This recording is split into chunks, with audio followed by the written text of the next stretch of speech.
Who knew that on March 9th, 1959, when the Barbie doll officially debuted at a toy convention in New York City, that it would continue to be a $1 billion brand and we would still be obsessed with it in the year 2023?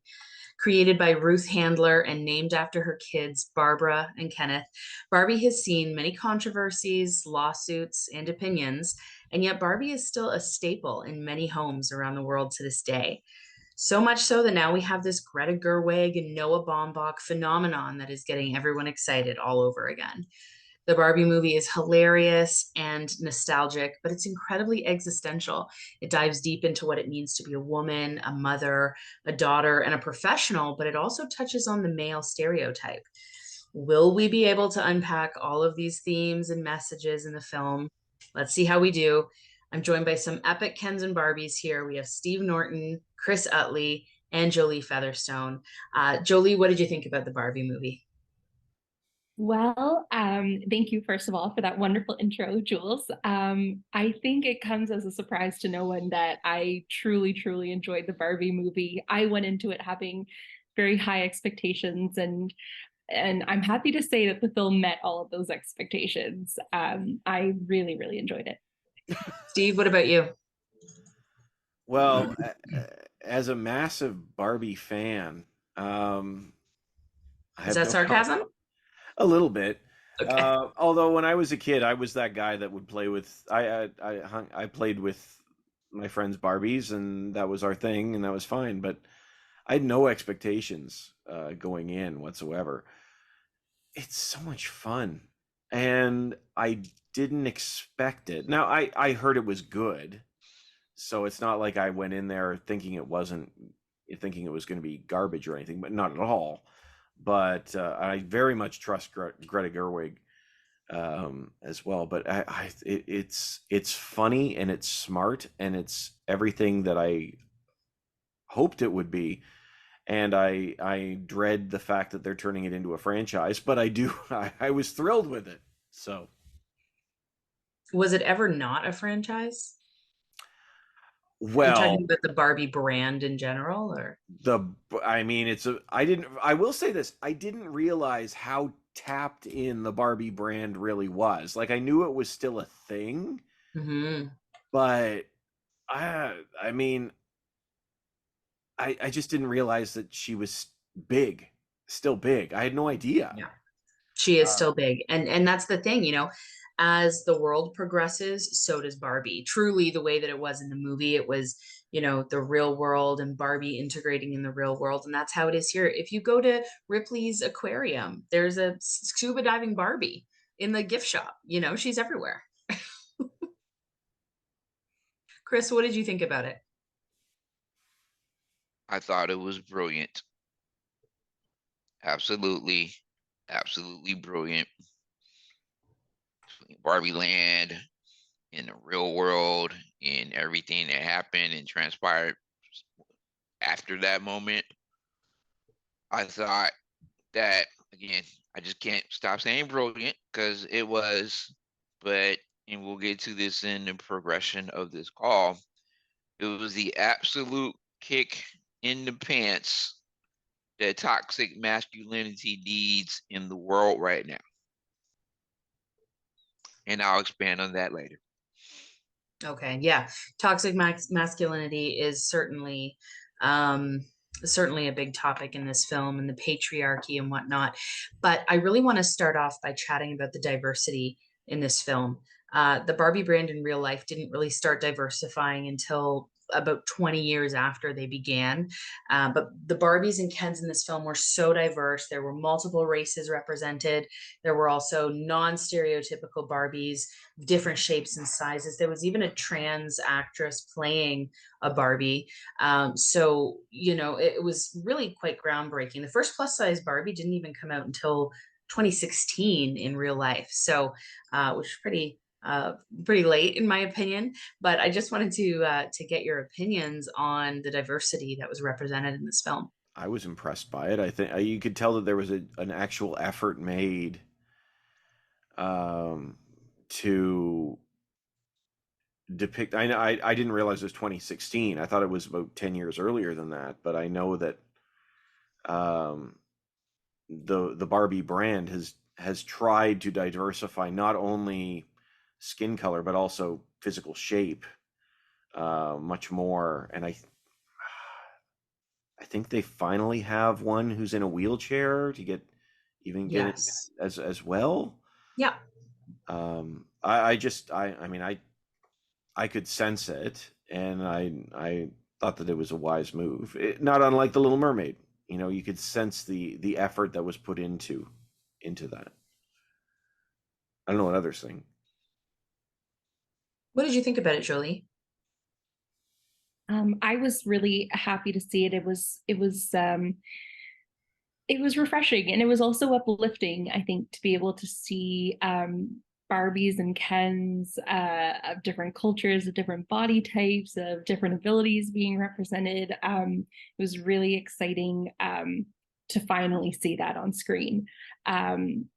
Because as you mentioned, Jules, like Mattel was quite late. Society was quite late, I would say, in embracing Barbies that represented different and Kens that represented different types and looks of women.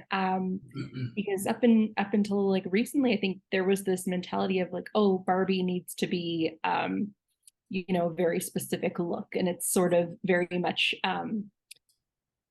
it both prescribes and is prescribed to the kind of dominant sort of I would say I like hitherto like beauty ideals. I would say wrongful beauty ideals. I don't think there should be only one ideal, but it's always been kind of both subjected to that, but also itself promotes that. And that was one of the reasons why growing up I really disliked Barbie. I first of all didn't really love dolls in general. I thought as a kid that they were boring.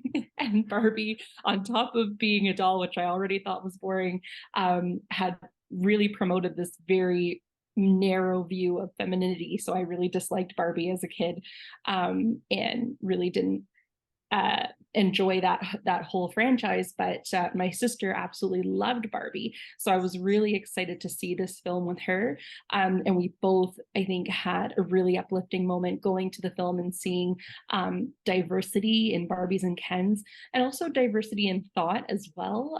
You know, kind of showing the beauty of Barbieland, but also the beauty of the real world too, in all of its in all of its mess and all of its problems. There's kind of a care and compassion for the real world as well. So yeah, I thought it was really refreshing, and it made me just truly enjoy the film experience even more.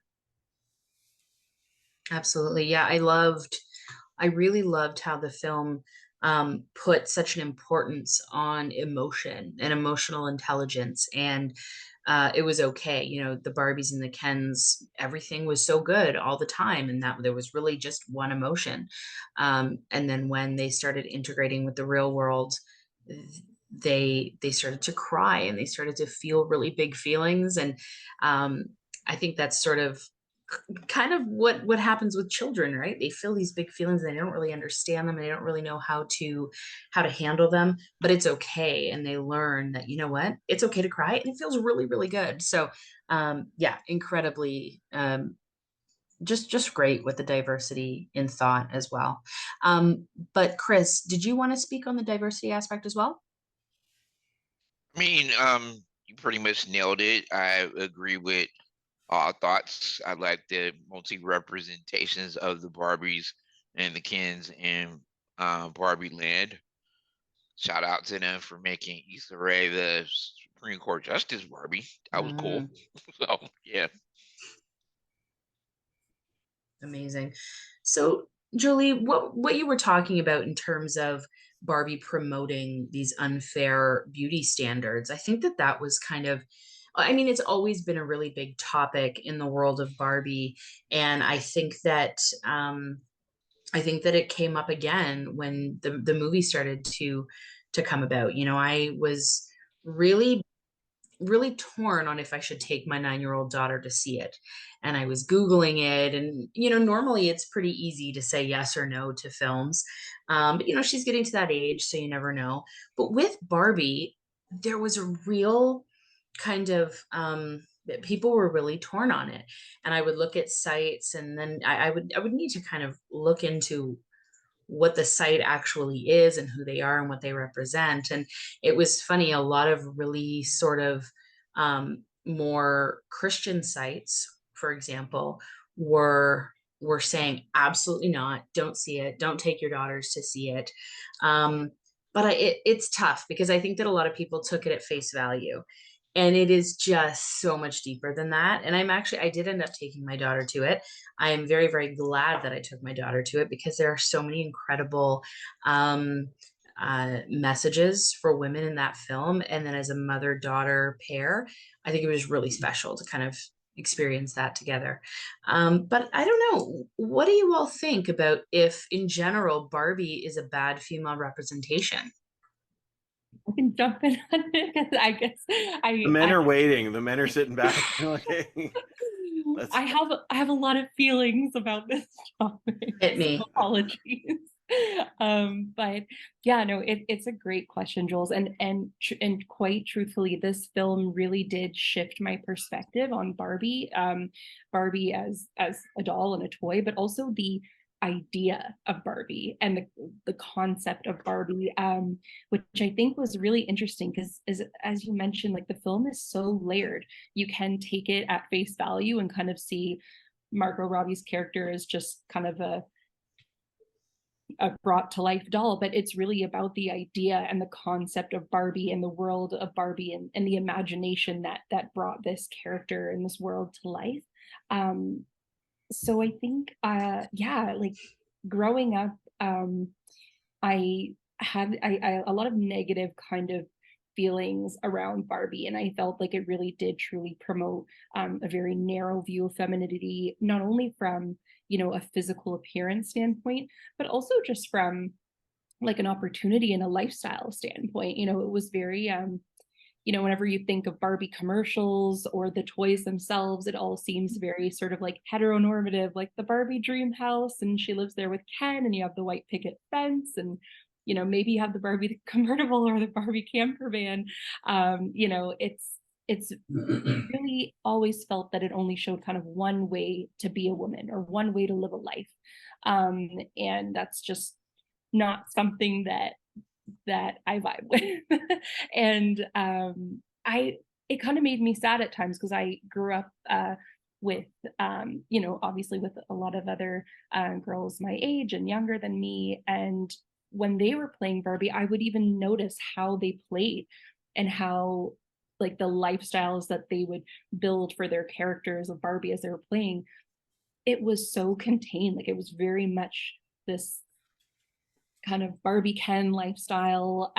You know, it was very, I would say, it was just very one track. You know, oh, you got married to Ken and maybe you have a cool career, but then, you know, it's all very like one thing, and there's not really it never felt encouraged to explore different lifestyles or different futures with Barbie, up until recently. In the last, I guess, yeah, almost 10 years now, I've started to see Mattel and Barbie kind of expand their line, and we have Barbies of different body types, of different cultures. Of you know, we now have a Barbie who lives in a wheelchair. You know, that was not represented before. What does her life look like? You know, or what does a young girl who uses a wheelchair? How does she get to envision her future if she doesn't have a tangible kind of way to express that or to have that imaginative play?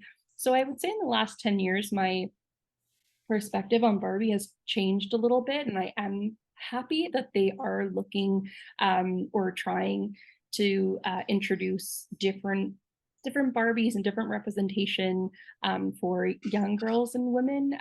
Even as a company, I understand that they've started to donate financially towards women and girls in STEM, which I think, you know, that's a great thing to do. But for me, it felt like I was still very kind of cautious around them. I'm like, okay, well, you know, 10 years of good, I don't know if that erases like 30 years not so good.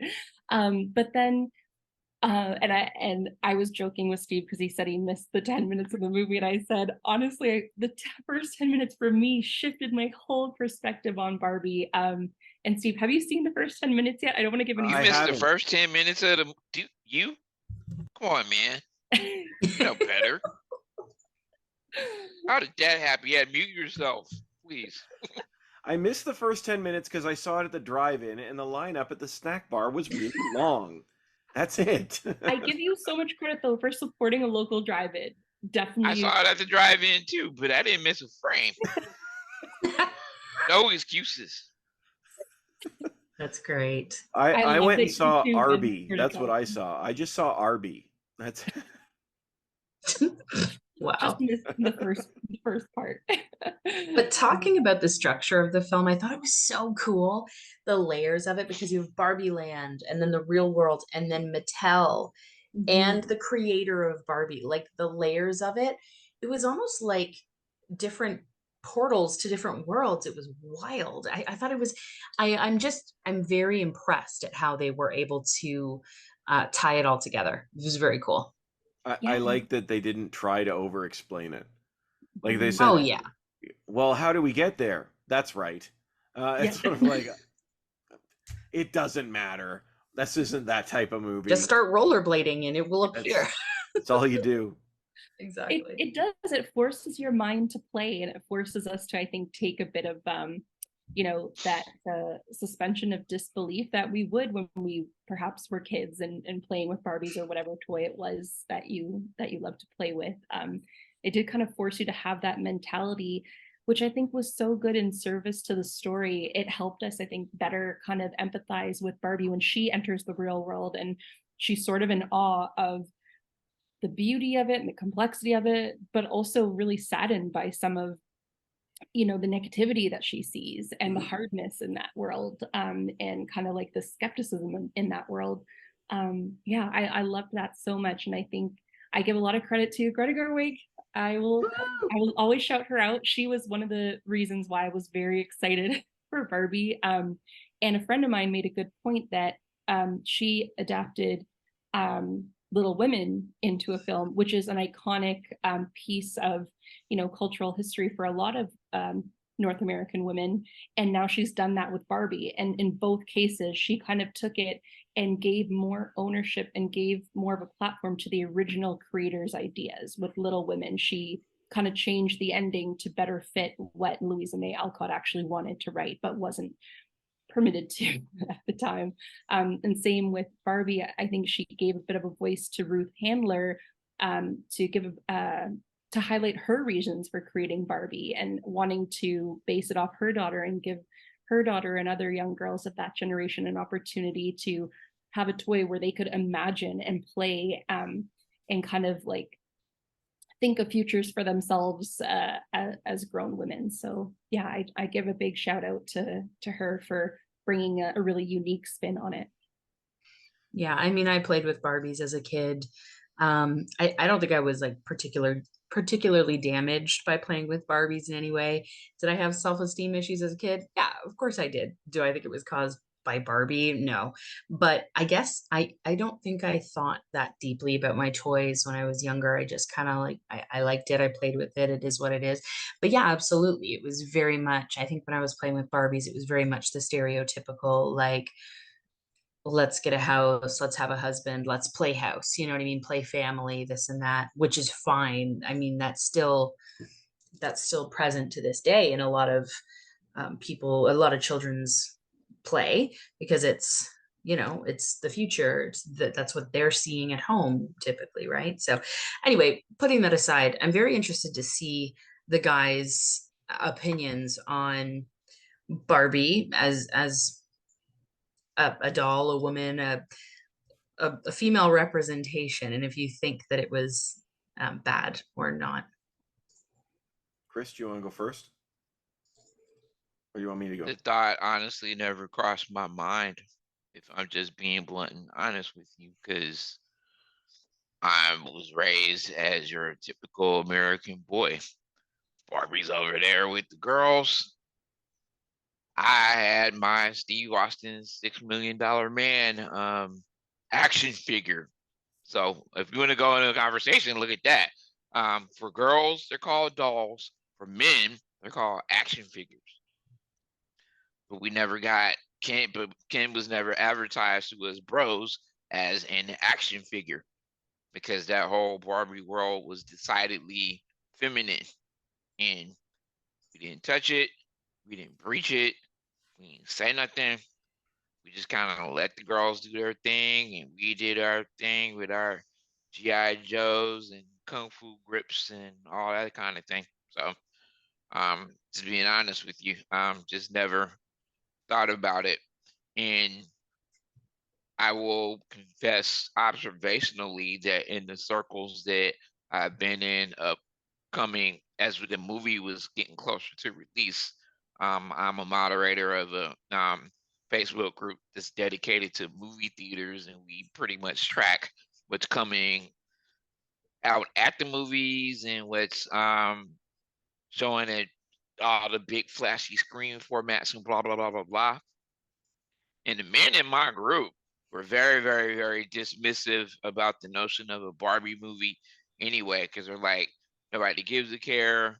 This is ridiculous. It's going to flop because no, that iconic figurine is not enough to sustain and hold down an audience. They were just laughing at themselves egotistically. Ha ha ha! Is going to crash and burn. And when I look at their and I'm gonna call it sexist, but it's sexist attitudes. It's all just regenerative in my mind of how we were raised and groomed as boys. Barbie is a girl's thing. G.I. Joe and other stuff is a guy's thing. So never the twain shall meet. Yeah, Yeah. oh, sorry, go ahead, Jules. No, go for it. I wasn't interested in it until I saw the first trailer. I admit it. I didn't think it was going to flop. I didn't think it was going to change the world either. But you know, it's interesting because in terms, like, I admit, growing up, I didn't really think about Barbie as a toxic influence. I just thought of it as a doll. Now we think about these things differently than we did when I was a kid. And I don't know anybody that got a Barbie figure and, you know, felt it as a heteronormative, you know, oppressive thing that, you know, like you said, it's just, you see families, you see Ken is an accessory to Barbie, which they tackled beautifully in this film. But from a male perspective, what I can say is I did think a lot about the shows and toys I grew up with. So my GI Joe, I wouldn't say that my GI Joe taught me what it meant to be male or anything. I wouldn't say that, but that was, you know, that was my world. I will say Optimus Prime growing up, you know, he was a male figure that I had such high respect for, that as a kid at like 8 years old, I was like, I wanted to be like Optimus Prime It's in the the way. voice. It's the voice, but it's more than the It's the voice. voice. The voice is great, but it's like the way he handled his team, the way that everybody looked up to him, there was respect. So I can't Because of the voice.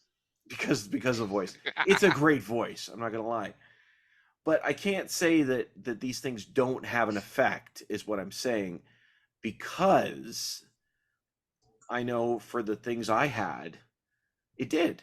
It absolutely did. Now I grew up. My best friends were girls. You know, I had an older sister. We had so Barbies were around. I would play with the Barbies because I had friends and this is what we would do. But I didn't put a lot of thought into what the Barbies represented at the time. And I will say this too. One of the things I loved about this film is how, and I want to be careful how I say this, but how naive Barbie is to her effect on the world. Like when she gets there, you know, she's like, "We've changed the world. You can thank me now." You know, they're staying at the table. It's me. it's Barbie. I've changed everything. And these teenage girls just rip her to shreds with their lenses. And again, new lenses, new generations view things differently. And I thought that's perfect because Barbie in this film thinks that she's doing the right thing. You talk about, well, she has these different professions. It is interracial. She's done all these things. See, we've perfected everything. It's fine. Everything's fine now. But when you get on the ground, they're like, what are you talking about? That is not what happened. And I thought that was very sharply done. Really well written. And I don't know if this is, you know, an internet conspiracy theory or if this is rooted in the truth, but those four teenagers who, you know, rip Barbie to shreds with the main teenager, I think her name is Sasha. Um, Apparently, those four are representations of Bratz dolls who were Barbie's first and main competition in the real world. So I thought that was really interesting. Something for you to Google a little bit later. Oh, that's I had fascinating. never heard that. Yeah. That Well, that makes sense. yeah, That and makes apparently sense. the names line up too. I don't remember the other names, Sasha, maybe Chloe, I can't recall. But yeah, I wouldn't I mind go doing a look bit more digging. IMDb real quick and look. Yeah, get it going. Okay, so let's I keep thinking about what Jolie said about this movie forcing your or sorry, I guess it was the Barbie dolls forcing your mind to play. And I feel like the movie was doing that too. And it just really like brings up the nostalgia and it makes me feel really like I don't know, it's hard sometimes. You know, when you're a kid, you have that imagination, you're playing all the time. And then when you're an adult and you know, now I have kids, so and I have to like almost put myself in that mindset to like play and use my imagination. And so it was kind of fun to just be there and have it in front of me and just feel that sort of I don't know, there's just something about it. It was really special. So why don't we dive into another really big topic in this film, which is the patriarchy, how the patriarchy is represented, toxic masculinity, male stereotypes, all that kind of fun stuff. Chris, why don't I throw it over to you? How did you feel like the patriarchy, so to speak, was represented in this film? Let's rip the band-aid off and go straight into what I am declaring is, for this very, very short time period that it is, the monologue of the century by America Ferrera's character. Yes. I almost That cried. was the whole thing right there. I don't have the quotes. If someone wants to pull and pull up what she said, feel free to do so while I'm talking. But as she got into all of those specifics and all of those different levels and dynamics of things and whatnot, backstory for me, like I said, I saw that at a drive-in with my 14-year-old daughter and one of her best friends.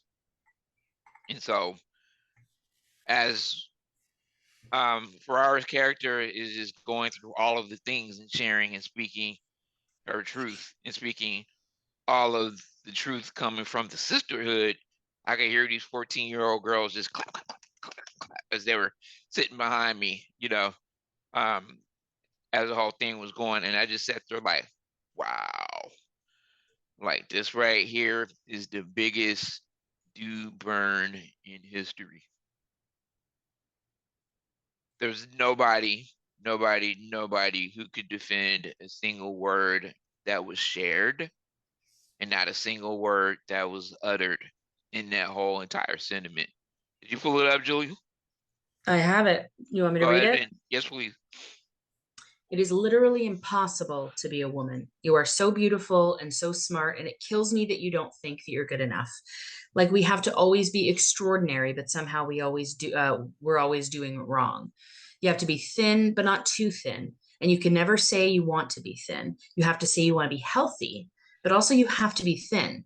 You have to have money, but you can't ask for money because that's crass. You have to be a boss, but you can't be mean. You have to lead, but you can't squash other people's ideas. You're supposed to love being a mother, but don't talk about your kids all the damn time. You have to be a career woman, but also always be looking out for other people. You have to answer for men's bad behavior, which is insane. But if you point that out, you're accused of complaining. You're supposed to stay pretty for men, but not so pretty that you tempt them too much, or that you threaten other women, because you're supposed to be a part of the sisterhood. But always stand out and always be grateful, but never forget that the system is rigged.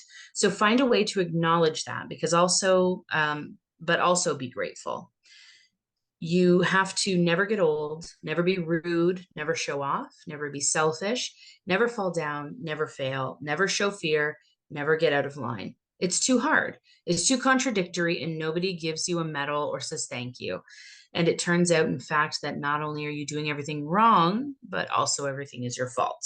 I'm just so tired of watching myself and every single other woman tie herself into knots so that people will like us.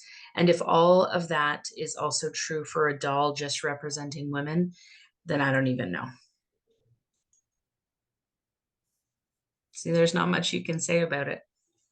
It's Yes, there everything. is. Yes, there is. I'm about to. Because what I'm about to say is who made up that standard? Who made up that standard? Mm-hmm. There is only one correct answer to that. And that answer was represented by the cars that I saw trickling out of that drive-in movie theater a good 15, 20 minutes before the movie was over. Wow.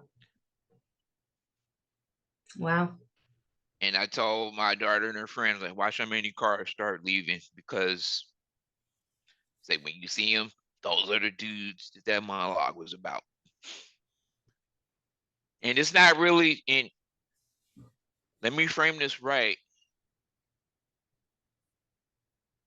It's dead wrong that that standard has been put upon you, but it's even worse the fact that generation after generation after generation, even me as a black man, we all have been groomed within huge pockets of not just American culture, but a lot of it is global culture, if we're being honest, to put those levels of standards and to put that unnecessary weight and burden on our sisterhood throughout the world. And the grooming continues, and the grooming continues, and the grooming continues. And those cars that pretty much said, bump this, I'm leaving. I'm like, yeah, you're just re-perpetuating the whole thing. Go get your healing, bro. Go to the light. Yeah. It's absolutely wild. And it's something that I'm really, I've always tried to push against it. But it's hard, you know what I mean? And it's so kind of unspoken a lot of the time. And if you want to advance in your career, it's funny, even like, being a mother and having a career. That's quite an interesting balance. You guys are damned if you do.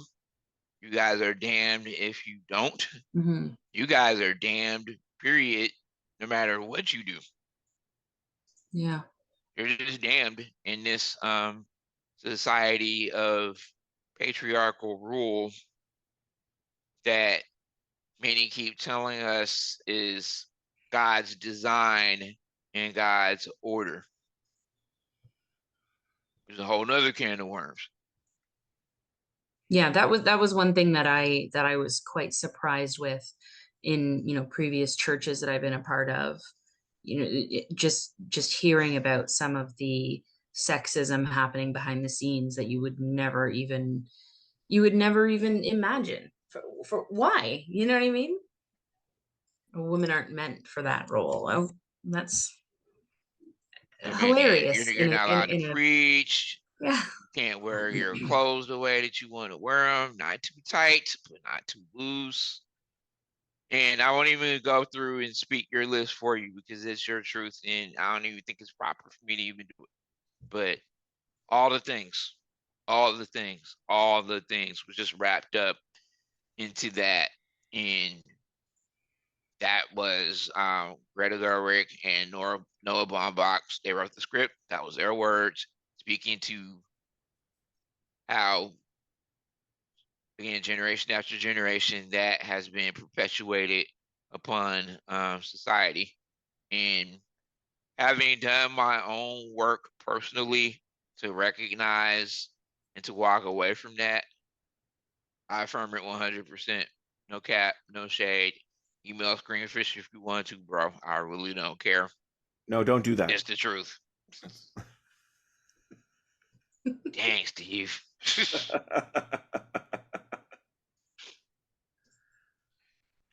Well, let's get a female perspective on the patriarchy. Jolie, how did you feel that it was represented in the film? Oh, it's a big question. I thought, they did a really good job of being honest, but not being a downer. Which, and you know what? Sometimes you need a downer. Sometimes you need to speak truth to power, and that's not always comfortable.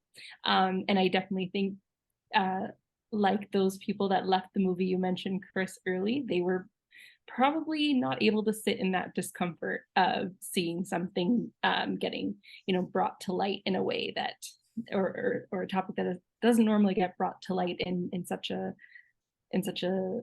blatant way. Yeah, I thought it was, again, I just think they were, Greta Gerwig and Noah Baumbach were just brilliant in how they approached it, staying honest and staying real, but still injecting humor as well. We see it in how, they portray the Mattel company and the board of directors, and of course how they portray just the real world in general. When Ken kind of goes on his own walk in the real world, and he's just like amazed that he gets a certain baseline level of respect because of the body that he exists in. And Except for when you got to the hospital and met the actual doctor. Yeah. That was interesting. You are talking to a doctor. Yes. Very fascinating. Goodness. Yeah, no, I think they did a really good job of being honest and being real, but still keeping a tone of humor, and still staying true to the tone of the story while being real. Yeah, and you know what? I thought it was interesting because obviously Barbieland is a hyper exaggeration, but when they show the real world and how things are more run by men, it was very realistic. It wasn't hyper exaggerated like here's the female version, here's the male version. It was real, it was the men in the suits and the women are the secretaries and da da da. So I thought that was fascinating how they didn't kind of take it over the top. So it was believable because it is real. Steve, Well, what they about kind of you? did, though, with Will Ferrell being his silly Will Ferrell self about it. Mhm. I think that was a caricature of any given CEO and his board of followers. That's the only thing that fell flat for me. Yeah, what would you have preferred to see in that boardroom So I rather than understand that their need to try to bring a comedic element and tapping into Will Ferrell doing it. I mean, because he literally had the exact same part in the Lego movie, also by Warner Brothers. You know, same dynamic, same pretty much level of flow. So I just thought it was incredibly predictable. I thought that, frankly, another actor would have been better than that instead of just Will Ferrell, the cliche in that spot. Mhm. Yeah, that's interesting. I never really thought about I thought about how incredible the cast was. And I guess I included Will Ferrell in that list because he's just a big name and he's great. But that's very, very interesting. He truthfully didn't seem to bring anything extra special to the role, which I'm sure was sort of by design because he's like the mean CEO, and I'm saying mean in quotations, right? Mm. But yeah, I guess they could have taken that role in a bit of a different direction and maybe it might have added a little bit more value to the film. But yeah, I haven't I really mean, to thought of really it. just, I think even just to put a level of gravitas on the whole ideology of Barbie and how she's a cash cow, that would have been a much more interesting take to me. Mm-hmm. And how, who you are and what you mean to Mattel, and we got Hot Wheels over here for the guys, but we got Barbie here for you, the whole crass, but that whole manipulation type thing that us lunkhead guys have been known to do to our sisters and girlfriends and wives in order to try to persuade them, and 99% of the time it backfires. I Right. think that head trip type thing would have been a better situation to see how Barbie would navigate her way through that. Which she sort of kind of did when she realized that they were trying to strap her into the box and she Mm-hmm. broke free. But I just wish they had not played that just so Will Ferrell-esque silly. That's only that's my nitpick. That's the only nitpick about the movie that I have. That's a good point, because I wonder, with Mattel wanting to get more into like film production, and obviously, they had to give approval, I'm sure, on quite a lot of the film, given that it's their IP. I wonder if some of those creative choices of having the CEO being, sort of like goofy and ineffectual in a way, I'm sure that was I wonder in some ways if that was to kind of appease Mattel in a way. Oh, well, we don't want to show our CEO too badly, so why don't we just make him kind of goofy and kind of funny, and sort of innocent, as opposed to, like you said, Chris, I think that would have been a really interesting take if they actually, brought a lens to a CEO that is, I would say, more true to life, and that they are very much about the bottom line. They're very much Yeah, they about think Brian Cox in Succession. That would have been awesome. Yeah. You totally hit the nail on the head. They definitely just didn't want to be represented as the evil corporation. 100%. You're absolutely right. So Will Ferrell, he's a warm and fuzzy in everyone's heart. That's hilarious. Yeah, I know, you're totally right. So one thing I found really interesting, Steve, I want to give you an opportunity to talk about the sort of the male sort of perspective on the patriarchy. But I'm a boy. Sorry. what? I'm a boy. I'm a real boy Boy. in that movie. So one thing I thought was really interesting is how they saw both Barbie kind of owning everything and then Ken owning everything. But really, it's fascinating how they actually show you how men were taken advantage of when Barbie was in charge, almost, right? And they don't put a lot of weight into it, but they definitely, how do I articulate this?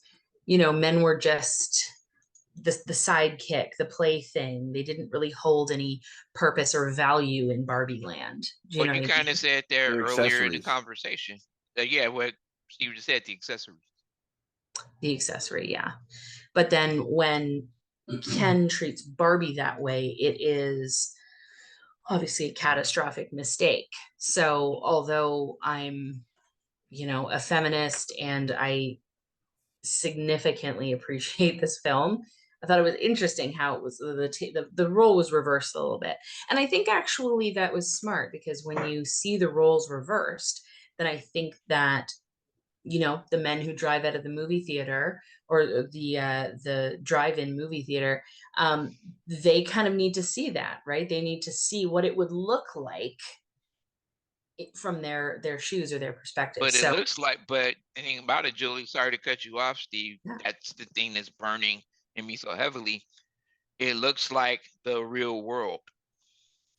yeah, But once King gets to Kinland, and the guys take over and they're flexing and doing all that, that's a metaphor of what toxic masculinity does. The dude just stands there, prop himself up, and he just, I'm so and so, I'm this, I'm that, and then the Barbies in Barbieland, and just like the sisters in the real world, so many of them have just been groomed that when they see these dudes flexing, they automatically fawn all over him, forgetting their identities, forgetting their accomplishments, and many times, and being taught, even by the church, to lay all of that down and to center him and to uplift him.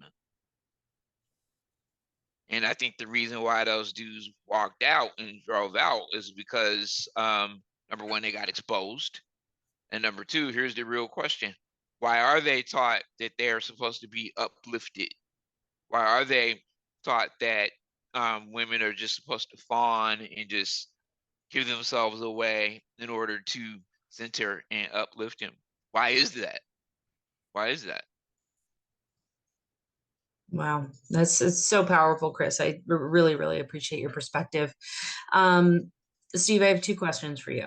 The first one is the patriarchy really all about horses? And the second one is, I'd like to know your perspective on Ken versus Alan. Oh, that's very interesting. I hadn't expected you to ask me that. Patriarchy is strangely tied to horses. That's what I was figuring, right? It's I mean, horses create war. Horses are for hunting, and They're the ones that hold the men up. they do. They put us on pedestals. John Wayne. You love that, John don't you? Wayne. Me, I'm not even a horse guy. I like small puppies. I like my dogs are 10 pounds each when I get them. I'm not that guy. Um, yeah, so okay, so Ken and Alan. That I didn't expect you to ask me that. That's interesting because Both men, but both very different men, hold very different, I don't know, roles in Barbieland and do in they? Kingdom. What, Do don't you they? think they're incredibly different? No. No? No. Well, maybe. I mean, who's the guy that beats up 10 construction workers? It's Alan.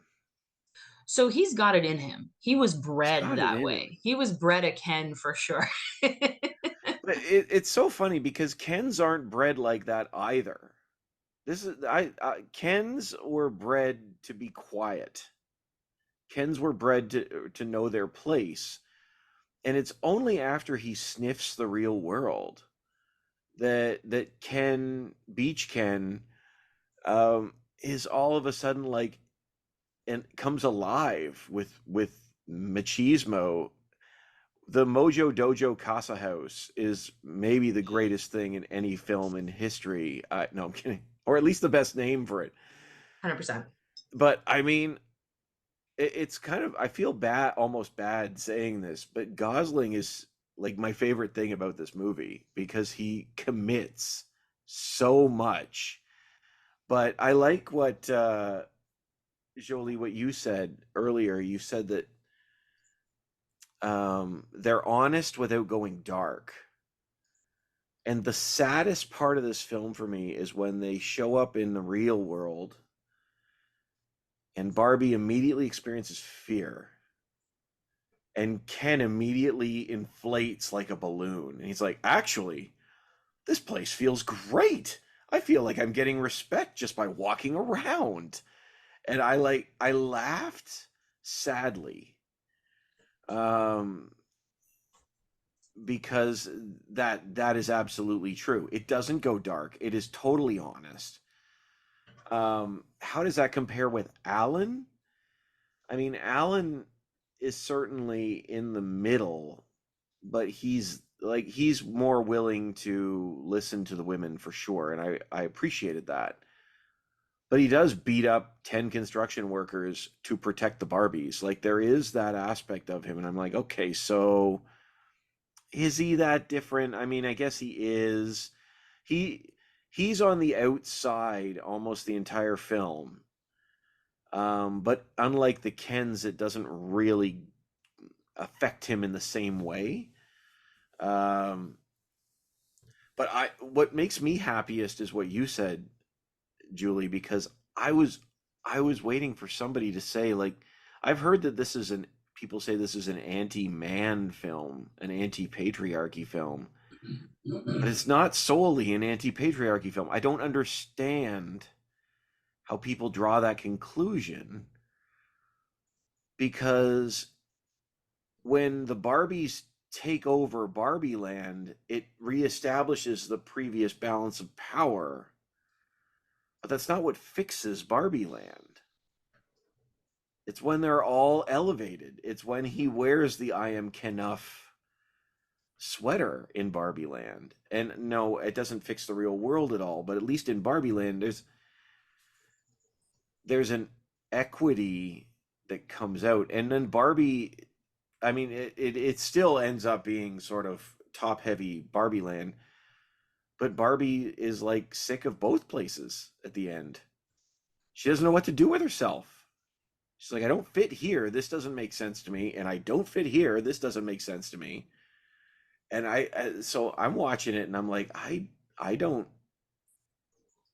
think it's definitely anti-patriarchy. Don't get me wrong, but it's not solely anti-patriarchy. It's soul anybody.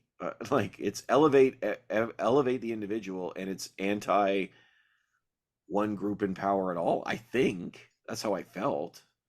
I just think it's a really shallow. Sorry.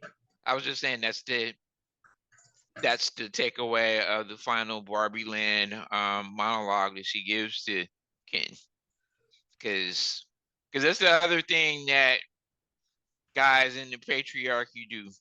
We get called out on our crap, and then all of a sudden we shift to this hyper vulnerability, and we kind of use and weaponize that as an attempt to try to win and smooth things over with the one whom we love. Yeah. And you totally see Ken doing that. He totally caves into his vulnerability, and he just automatically expects Barbie to just fawn over him, fall into his arms, as you can see by his multiple attempts to try to get her to kiss him finally, and it's rejected both times, and he's still sitting there confused.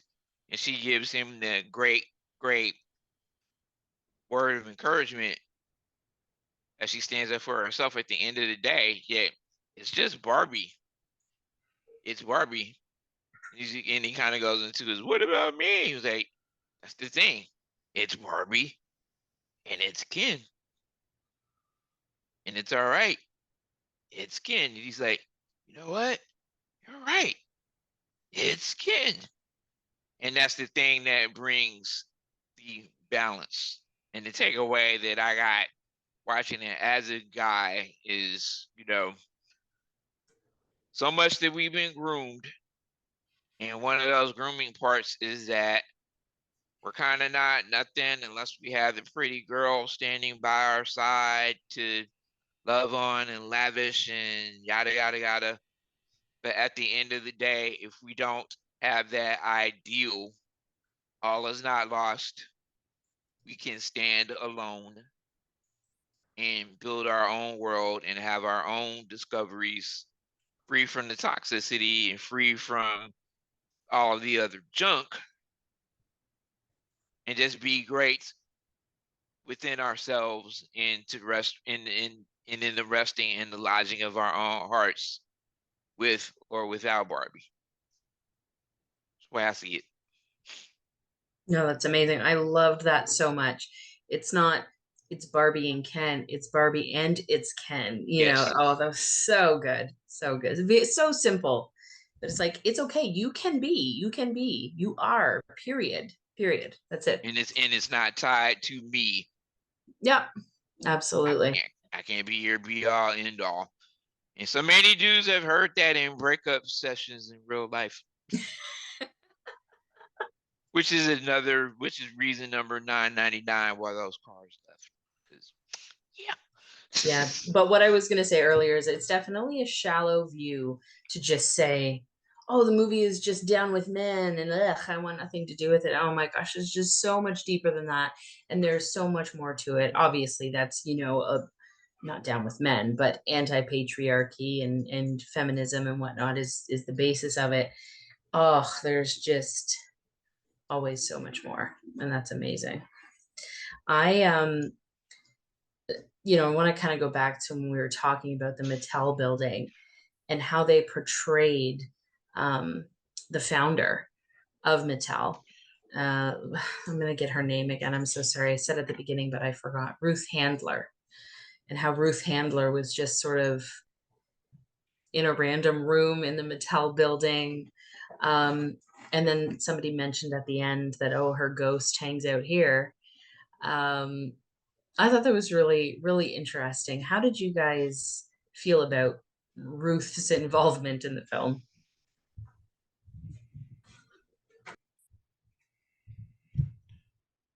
I have a question before we answer that.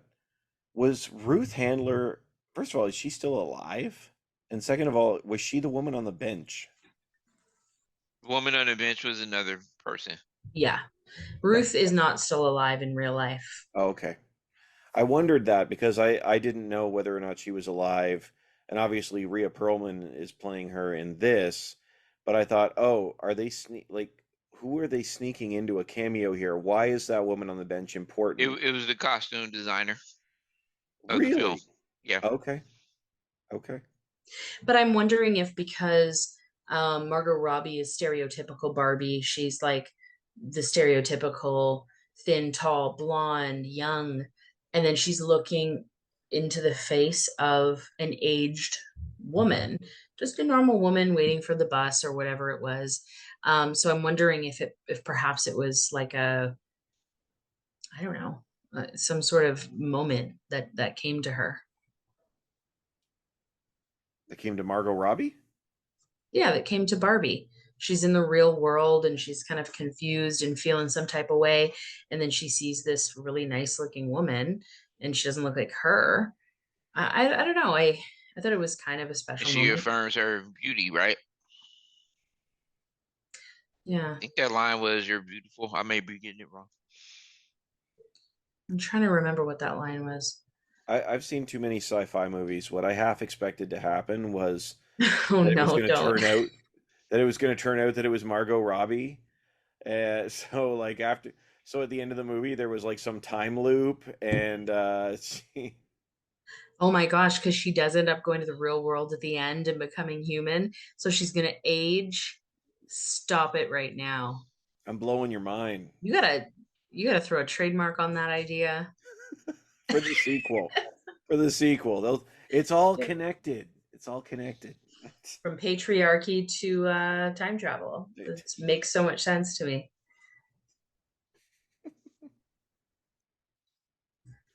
Jolie, did you have any comments about old Ruth?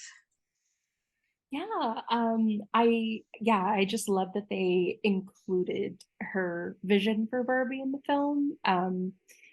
I really do think that is kind of the core of the film, that they characterized Barbie off of almost like the ideals that Ruth Handler had about creating a doll that represented an adult woman, not a baby, like a little doll. So girls could only play mother, they could play many different things, or whatever they could imagine, whatever they wanted to play, and envisioning an adult woman. I really think that's so core to the film itself. So I'm really glad that they highlighted her vision for that.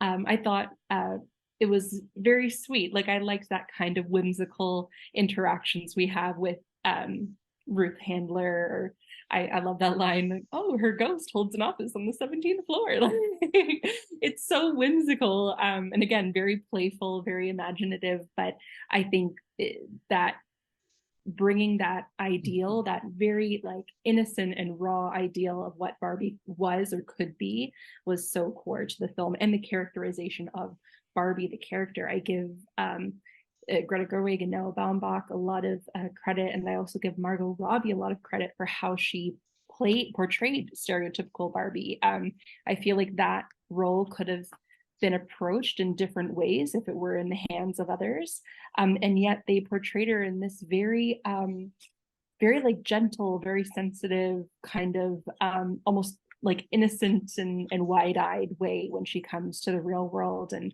when she sees that woman waiting at the bus stop, she's obviously coming from Barbie world where everyone looks a certain type of way, even if there is diversity, everyone's, you know, young and thin and what have you.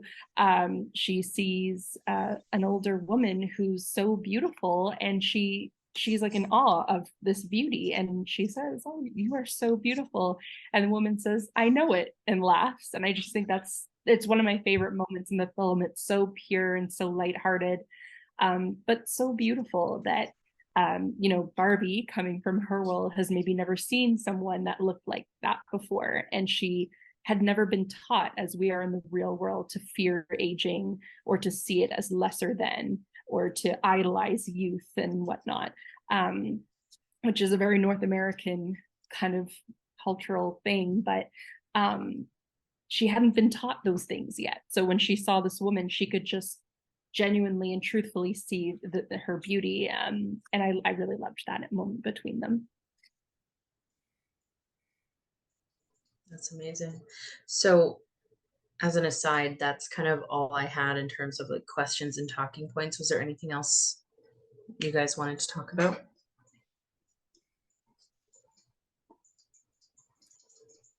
We cover it? Yeah. Yeah, I'm good. Yeah. Can we talk about Kate McKinnon's weird Barbie? Oh my gosh, how Oh, could yeah. we forget Kate McKinnon? I All right. loved Kate McKinnon. And sorry, I know it's late, so we don't need to talk very long, but I just think that character was so interesting and such like very much like a pivotal character in the film, as presenting or sort of like opening people's eyes to alternatives and opening people's eyes to like freedom and individualism. Like, oh, you know, you don't just have to live this one way that everything has always been in Barbieland. There's other ways of being, and you can see that and you can embrace it. Yeah, I think Kate McKinnon's so funny, and I thought she was so great in that role. No, she was perfect. You know what? Agree.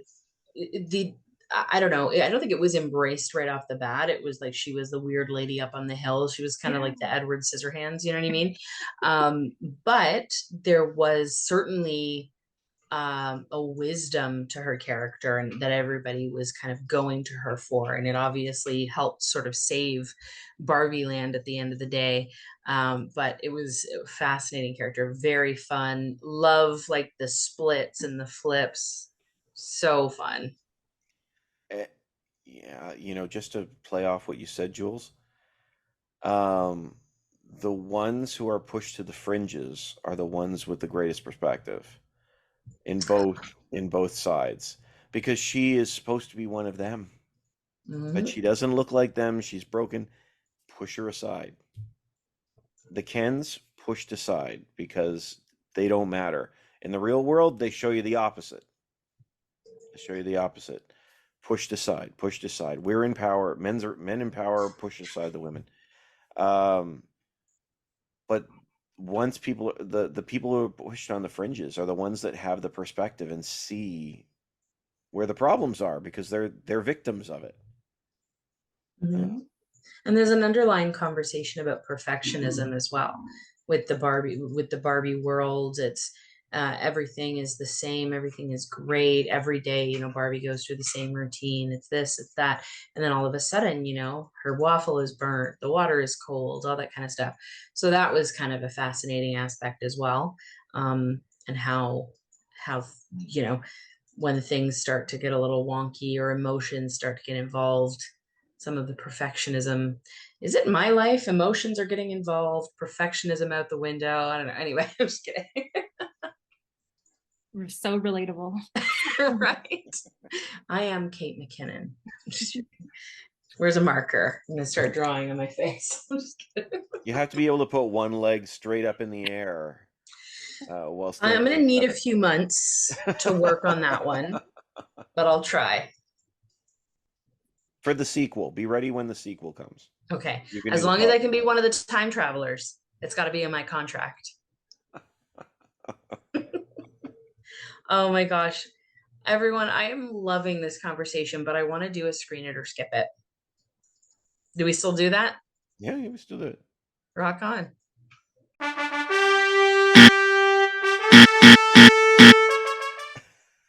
Steve? Oh, screen it. I don't know what you're doing with yourself if you're not, and if you're going. I was saying this with our Oppenheimer podcast, which hasn't aired yet. Um, there's some great films in theaters right now, and I love. We haven't even talked about Barbenheimer. Has there ever been a greater counter programming example than Barbie and Oppenheimer? A film which they're like the yin and yang of Yeah. filmmaking, and even though from everything about them is a polar opposite, from their style to their message, to everything about it is. But absolutely, Barbie is a screen it. There's no question. What about Jolie? Screen it, absolutely screen it. Go see it in a theater if you can. If not, if you have to wait until it comes out for rental or on a streaming service, please watch it. It is so fun, but it's also real and it's honest. But yeah, it's at the very least, it's such a creative script. It's such a creative idea being brought to life. And there's a massive musical number, which we don't get enough of in Hollywood nowadays. So yeah, I think it's a film that is fun to watch. And the reason why I say see it in a theater if you can, or a drive-in, is it's a great film to watch with a collective audience around you. My sister and I saw it in theaters, and we could hear people laughing, we could hear people gasping, we could hear people kind of like cringing or crying.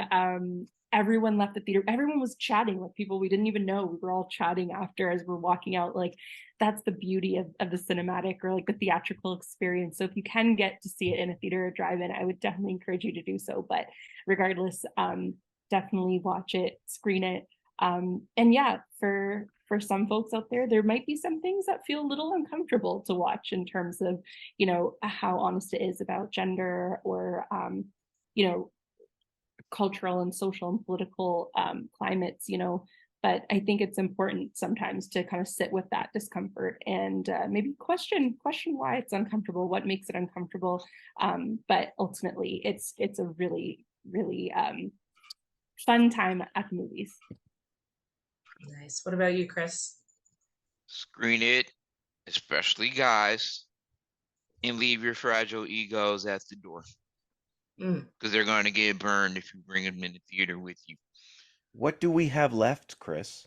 What do we have left if we leave our Your fragile egos? listening ears, because America Ferrara is going to preach a sermon better than 99% of pastors would on any given Sunday. Ooh, Chris. Yeah, I the said truth bombs.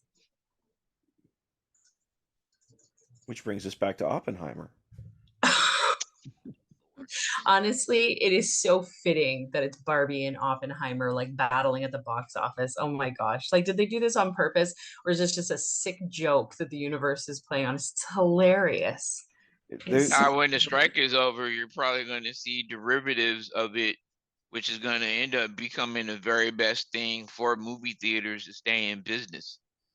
So everybody's going to have their polar opposite sci-fi mixed with their big comedy opening on the same weekend, and it's going to be, you know, because at the end of the day, even though there's two strikes going on, studios win, movie theaters win. The reports are that movie theaters that weekend saw some of the largest attendances that they have seen in, you know, years. That weekend ended up being the fourth highest box office recorded weekend in history, as those top two films and the other top 10 got over $300 million. Jeez, it's so fascinating. The box office, like the people are like paid a yearly wage to figure out what day to release a movie on, I bet. It's so I wild. wish I had that job, but yeah, that's another podcast. How do we get that job? too funny. I mean, obviously, I'm on the screen it side as well. I thought it was really fun in the theaters too. There was somebody beside me who was just like jamming out in their seat. The score, the soundtrack is really cool too. It was really fun. I liked it a lot. And don't like forget the fact that it's Barbie. Don't be a jerk. You know, I don't care if you're a man. Go watch Barbie. Who cares? Everybody in the theater is going to think you're cool too. So shut up.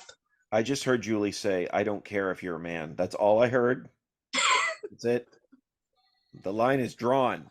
Yeah, I don't care if you're They're a gonna man. take that snip and put it on YouTube in a continuous loop. Screenfish is woke and not Christian. Boycott, boycott, boycott. Oh my gosh. Well, that'll be the thumbnail. It'll just be like my face with, I don't care if you're a man. You're a meme. I'm a total meme. Oh gosh, I'm scared now. Steve, what are you doing to me? I'm memeing you. Okay, fair enough. Well, oh my gosh, this has been so cool. Thank you guys so much. Steve, thank you for letting me take over. Thank you for I don't doing know. it. You're welcome. You're great, Jules.